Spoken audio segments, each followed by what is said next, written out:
La phase solsticiale favorise la procréation, favorise la génération, favorise la perpétuation de la race, je peux dire.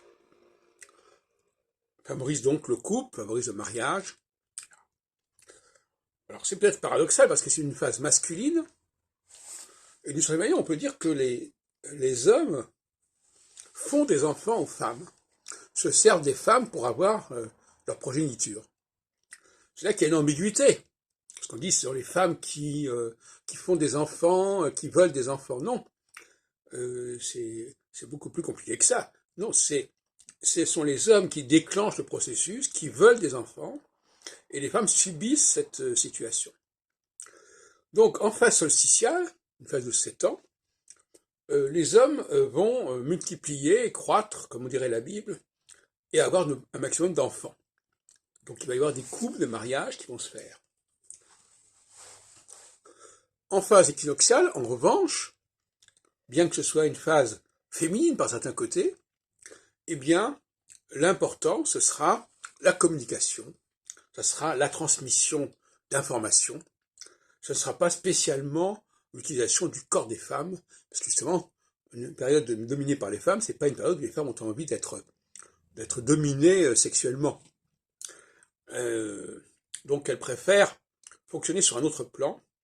Alors j'ai tendance à dire que la phase solsticiale est une phase qui est liée au temps. On veut transmettre les choses dans le temps. La progéniture, c'est quelque chose qui est dans le temps. Et inversement, la phase de communication, elle est d'abord une phase orale, dans l'oralité, mais c'est-à-dire que c'est une phase d'espace. C'est-à-dire qu'on veut, c'est ce que j'appelle le phénomène gazeux, on veut occuper l'espace, et la phase solsticiale, on veut occuper la lignée, la dynastie, etc. C'est pas du tout la même chose. Et là encore, cet espace que les femmes veulent occuper, elles se servent des hommes pour le faire, parce qu'elles transmettent les informations, les textes masculins. Donc il y a une espèce de symétrie et d'équilibre que je vous laisse apprécier. Mais cette phase équinoxiale n'est pas une phase favorable à la procréation. C'est une phase qui est favorable à la diffusion d'informations.